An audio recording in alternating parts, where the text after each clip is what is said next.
केमिति मु बनैली आपण मानक निहाती कहबी। आपण मन वीडियो को देखंतु निहाती भल लागे लाइक करिबा कमेंट करिबा मो चैनल को सब्सक्राइब करिबा जमार भी भूलियानी। पोटल आलू देखंतु भल भाबरे मु काटी नेछि ताको परिष्कार करके पानी रे धोई नेबी।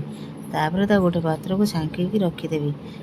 तापर कड़ाई रे अल्प तेल देबी पोटल आलू देकी लूण देकी ताको भल भाबरे भाजीबी निहाती टिकिए लाल हेई आसला जाए। पोटल आलू भजा देखते आम रेडी हो गला। तरकारी पर मसला टमाटो पियाज रसुण अदा शुखला लंका जीरा मसला भी रेडी हो गला। कड़ाई अल्प तेल दबा गोटा मसला पियाज को देकी भाजवा टिके पियाज लाल आसले मसला को देदेबा ताको भल भाव कषा 5-10 मिनट। तापर टिके हलदी गुंड लंका गुंड लूण देकी भल भाव कषा मसला तेल आसले पानी देदेबा पुणी ताको भल भाव ओळेबा निहाती 5 मिनट ताको छाड़ीदेबा कषिया। तापर कस्तूरी मेथी पोटल आलू को जो भजा पोटल आलू को तापर सांगर देकी गरम मसला देकी भल भाव गोलेबा। तापर 5-10 मिनट कषिला तापर पानी देकी ताको छाड़ीदेबा फुटिया।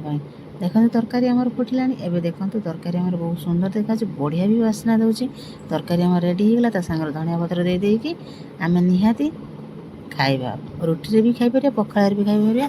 आ पोटल सांग मैंने बहुत टेस्ट थिला। आपण माने भी बनातु आपण माने भी घर लोक को खुआतु निहाती। मो भिडियोटी आपण मन को पसंद आसले मो भिडियोटी लाइक करिवो आ कमेंट करिवो मो चैनल को निहाती सब्सक्राइब करिवो। जय जगन्नाथ सांग माने।